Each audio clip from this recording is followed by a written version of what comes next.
Donc, les noirs que vous voyez là, en fait, ils sont dans l'inversion accusatoire systématique, race noire. Ils disent que, oui, ils se seraient fait voler, il y a des gens qui les auraient volé, des trucs culturels et autres. Or, quand on regarde, en fait, c'est eux qui volent.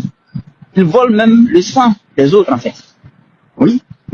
Parce que la plupart de ces ethnies-là, que du Nigeria à la Centrafrique, en passant par Cameroun, par Bénin, Togo et autres, quand on leur demande de se représenter aujourd'hui, ils représentent toujours des hybrides. Ce sont des hybrides qui les représentent. Jamais leur propre faciès typique. Parce que leur propre faciès typique est généralement trop laid, c'est-à-dire vilain. Oui, oui. Actuellement, il y a un essai de vouloir valoriser ça par les deux. Mais en vrai, de vrai, ça ne peut pas être valorisé.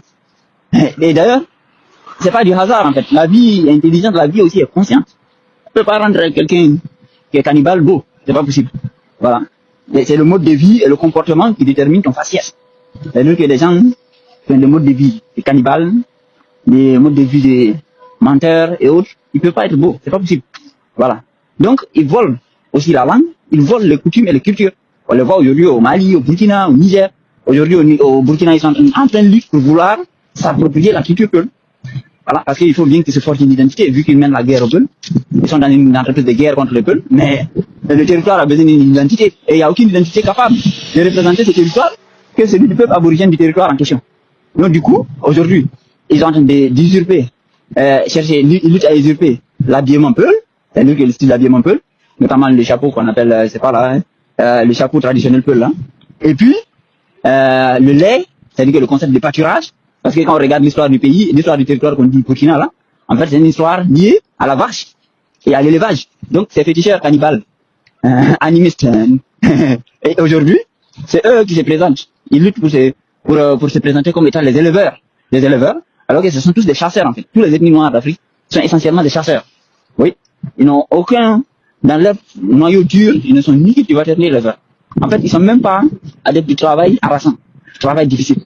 Non, c'est des gens, et quand il suffit de regarder même leur histoire, vous verrez toujours ces histoires liées aux conquêtes et à la guerre. Voilà. Et ça vous indique que ce sont des gens, en fait, qui dans leur mémoire collective, n'ont pas souvenir d'une réussite due à leur travail propre, de leurs mains.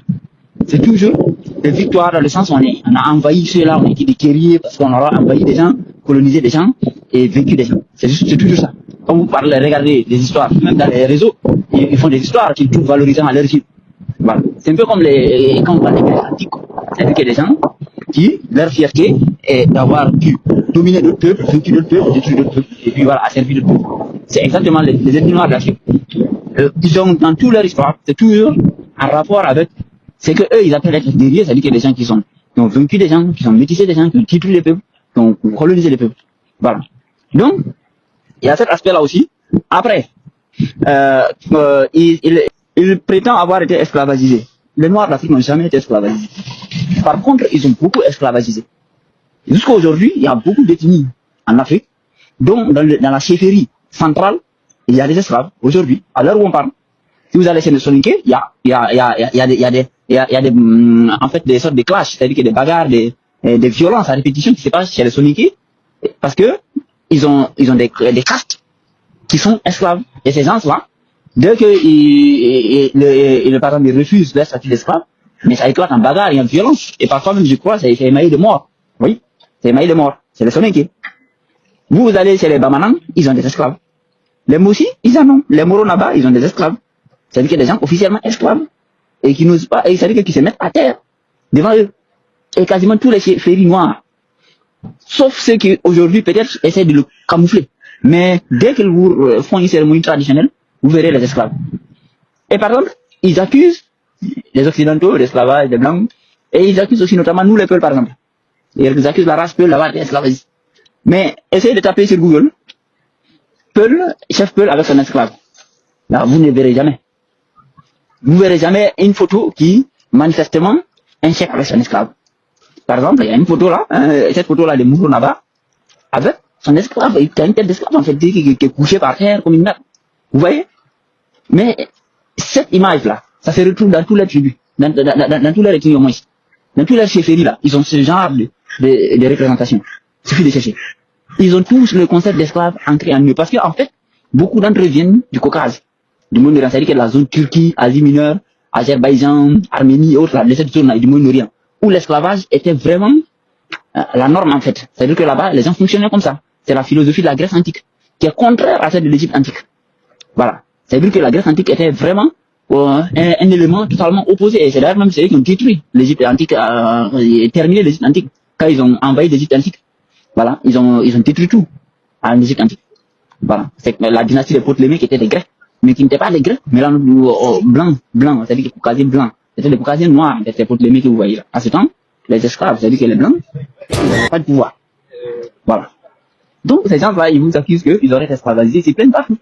Ils accusent qu'ils seraient néocolonialistes. Oh, c'est eux qui colonisent. Regardez aujourd'hui, dans la plupart de ces pays en Afrique, vous verrez que toutes les richesses sont pompées et concentrées dans ce qu'ils appellent la capitale, ou bien, si c'est pas la capitale, la capitale est la deuxième ville.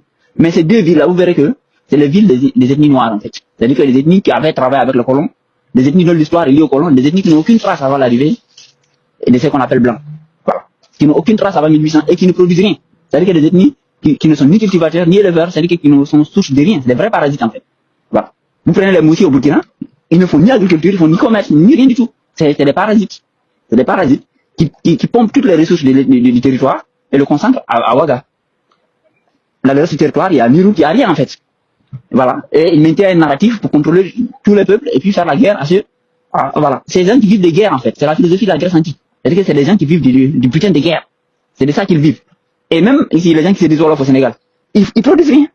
L'agriculture au Sénégal, c'est vers la Casamance, vers le nord, vers l'est, mais pas à Dakar. À Dakar, ces environs, il n'y a ni agriculture, il n'y a rien en fait. Et même les gens qui font la pêche là-bas, c'est pas les gens qui se disent Wolof. C'est généralement des Lébous. Et ceux-là, ils sont pas les mêmes en fait. Mais aujourd'hui, ils ont quasiment absorbé la tribu qu'on dit Lébou. C'est-à-dire qu'aujourd'hui, ils se présentent comme les représentants des Lébous. Alors qu'en fait, c'est pas les mêmes. Vous voyez? Donc ces gens-là, plus vous pensez à eux, et plus vous voyez l'inversion du monde dans lequel on est en fait. C'est-à-dire que c'est le monde vraiment inversé en fait. De la même manière que les Caucasiens blancs, c'est-à-dire que les Caucasiens blancs, noirs, à peau blanche, qu'on voit, les blancs d'Europe, qui parlent, qui vont te dire par exemple en Europe ici, oui, on est envahi, alors que tout ce qu'on consomme ici, ça vient des pays et d'autres parties de la planète dans lesquels eux, ils sont allés s'installer et installer leurs entreprises. Vous voyez?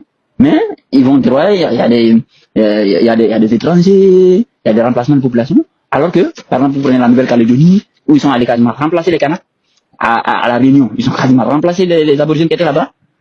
En fait, ils sont installés dans le continent américain. Aux États-Unis, les Donald Trump, c'est des blancs. C'est des esclaves, hein. Des esclaves qui viennent d'Europe. Qu'est-ce qu'ils foutent là-bas? Bon. Donc, c'est les champions de l'envahissement, mais qui, dans une forme d'inversion accusatoire, accusent les autres des choses. Ils vont dire non, ceux-là, ils sont pas civilisés. Alors, par exemple, les Afghans sont pas civilisés. Alors que les Afghans, en temps, ils sont dans le pays, en Afghanistan. Mais eux, les esclaves ici, ils prennent des avions, et puis vont aller bombarder en Afghanistan. Vous voyez? Entre les deux, qui est l'agresseur, et puis qui est le moins civilisé? Quelqu'un qui balance des bombes nucléaires, Hiroshima, Nagasaki, chez d'autres personnes, ou bien c'est lui qui est dans sa communauté, et se bat avec ses frères. Vous voyez l'inversion accusatoire? Eh bien, c'est le même, c'est pour ça que je dis que les esclaves, je dis que les Caucasiens noirs à peau blanche, c'est ce qu'on appelle les blancs. Et puis, les noirs, qui sont aussi des Caucasiens, en fait. Caucasiens noirs à peau noire, à peau foncée. C'est la même race, ils sont tous des noirs, et ils sont tous des Caucasiens.